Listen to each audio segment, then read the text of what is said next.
It is the start of the last month in real estate here in Halifax, and of course it's time to look at some stats numbers because November's been interesting, and we'll kind of see when we get into the numbers, but it's been a very different month compared to the rest of the year. So let's go through some stats.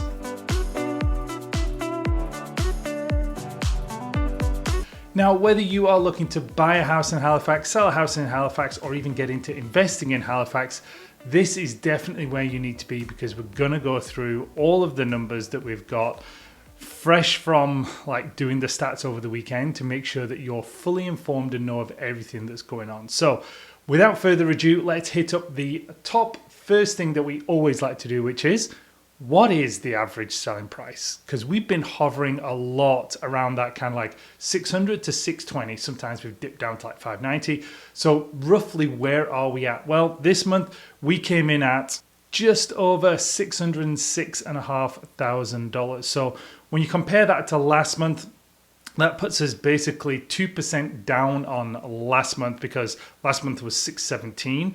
Last year, it puts us at 4% up, because last year was 584. So you can see that, yes, we are definitely moving, but we're just not changing dramatically around that kind of I'd say 600 to 620 over the last 5-6 months is where we've roughly averaged out. And for sure, we are absolutely back in a typical Nova Scotia Halifax market, which is we have that spring bump in activity. We die down a little bit in the summer. We have a bump in the fall, and then we die off again as we kind of come into the winter. So that's really, because you'll see the graph that we get into later talking about the volume of sales.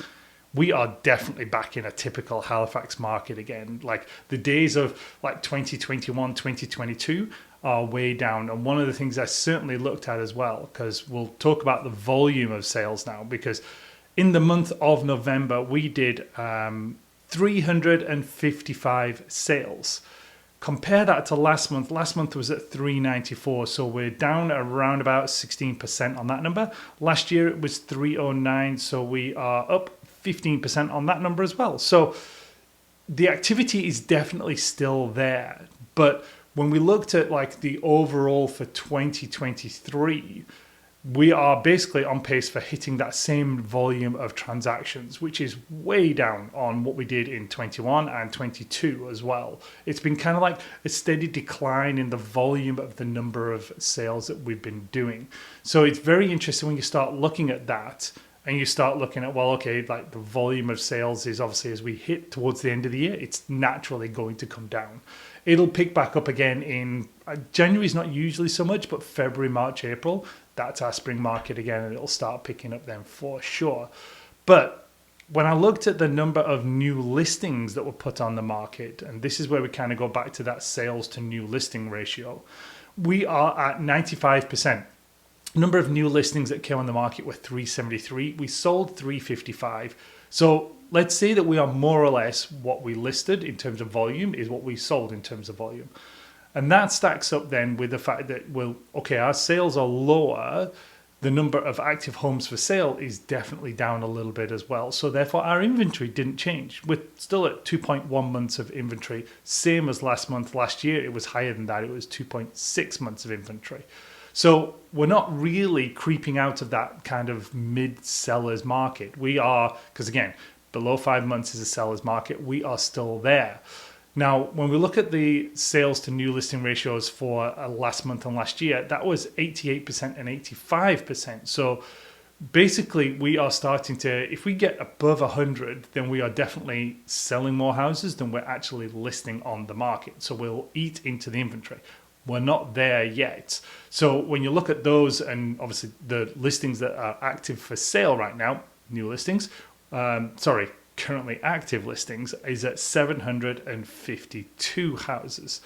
And that's definitely down from last month in terms of the listings, because we didn't list as many, but we sold the same amount. So we kept the inventory of the sale, even though when you look at the number of houses for sale this month, we're down, because it was 838 last month, we're down at 752. We are down 10% in terms of how many homes are active for sale.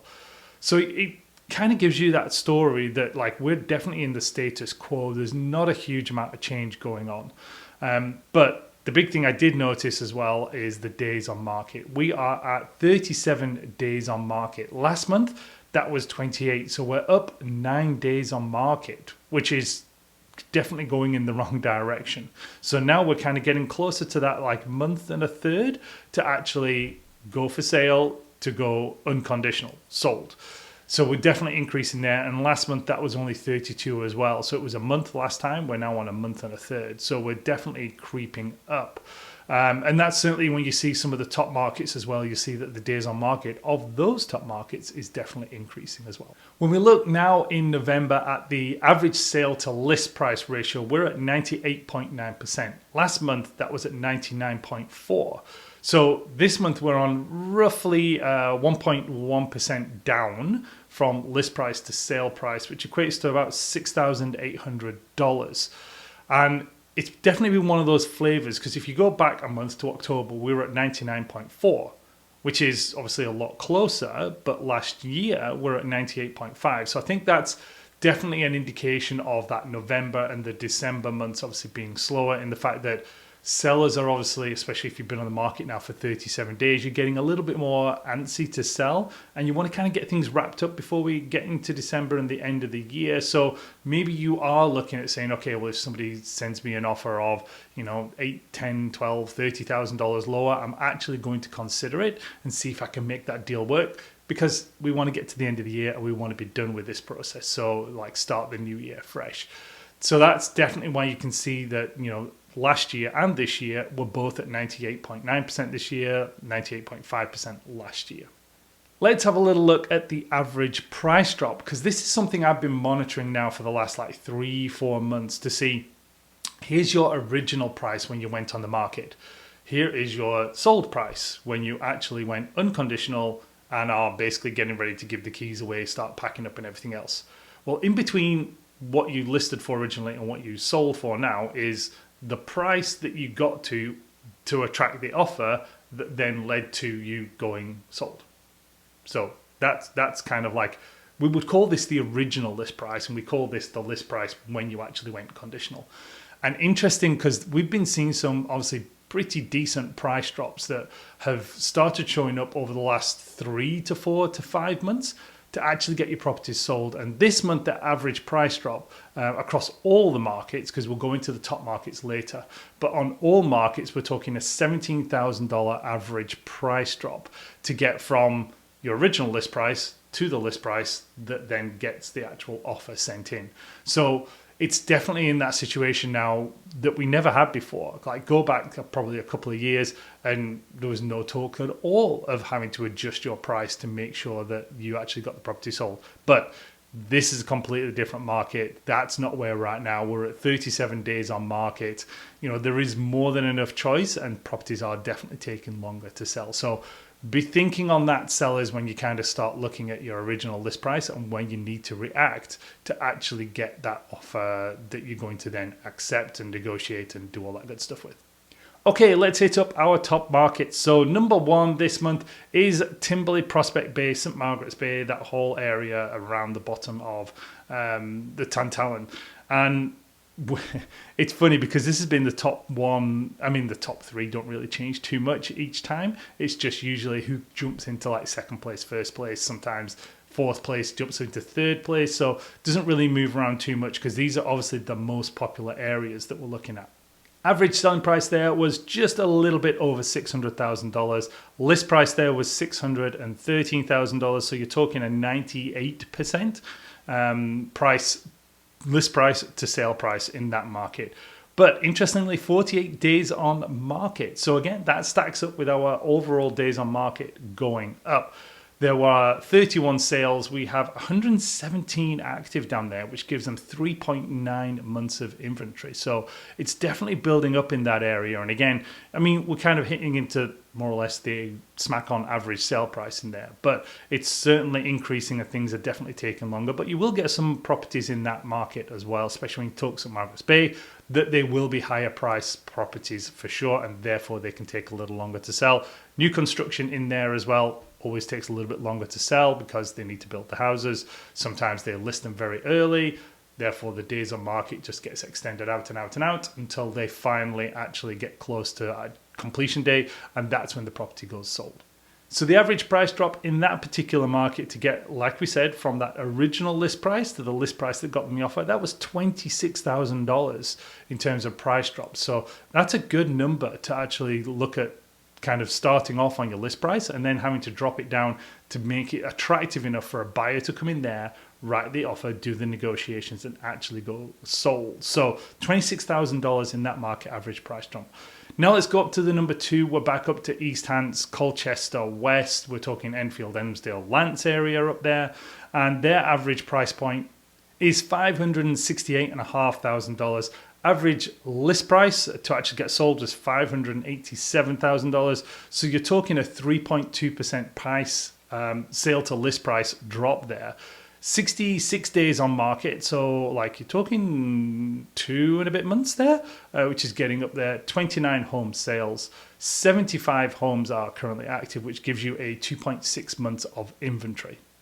Average price drop there was $11,000, so a little bit less to get sold, but then you can also factor in 3.2% in terms of sale to list price is a good number there. And again, you're talking mid 500s, 560s. To actually get a property up there. So yeah, kind of still affordable. But, again, in that area, you can get some waterfront properties that are actually going to be up there. And there's a couple of subdivisions that are typically higher priced houses as well. In third place, we have Bedford coming in there, and their average sale price of $756,000 and a list price of $765,000. So that puts them at 1.2%, so 98.8% sale to list price. They had 63 days on market. So again, both of 2 out of the top 3 are actually in 2 months of days on market to sell the properties. 26 homes are actually sold, 43 active, gives them 1.7 months of inventory. So not a huge amount of inventory, but things are definitely taking longer. There wasn't a lot of new construction in Bedford either that sold. So those are almost like true days on market for resale properties that have already got somebody who's bought them, not brand new construction. So that price reduction in terms of getting from the original to the list price that got the offer, that was $20,000. So, number 1 was $26,000, number 2 was $11,000, and this one's $20,000. So you've got a good spread there, which stacks up with the $17,000 overall to actually get to a list price that is enticing enough for a buyer to come in. And that's the big thing we're saying to a lot of sellers is you've got to be enticing enough at your list price to get the offer. If nothing's happening in that first 2 weeks, you need to make a change and you need to adjust, because that's the market telling you something's not gelling quite right. And I know with some of the listings we've had, that's definitely been some conversations we've had to have. But at the end of the day, we did then get the offers and we did get the properties sold. So everybody was okay with where we ended up and everyone's happy. There you have it. That was the stats for the month of November. It's going to be very interesting when we hit December to see what's going on. And also in December, we start predicting, maybe halfway through December, I'll actually do a little bit of like a recap of where it kind of stands to the middle of December and also what we're expecting for the new year, because people are definitely on the fence. They're sitting, waiting, and they're trying to time the market for when the prices are at the lowest. My feeling right now is we are definitely hovering around that kind of 600,000 and we're not really going to see a lot of movement. Is it going to go up next year? I don't think we're going to see such a big increase next year at all.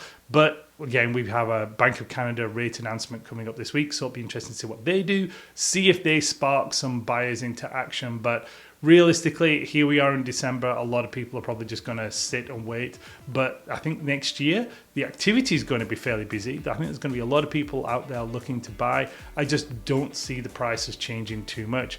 And certainly once you get over that $1 million number here in Halifax, that's absolutely feeling some pressure at the moment. And we're seeing some really large price reductions to actually get those properties sold on those as well. So if you have any questions, hit us up. Don't forget to like and comment. We get back to everybody. So if you have any questions on the real estate market or what your particular situation is, definitely give us a shout, give us a message, and we will do our best to answer your question.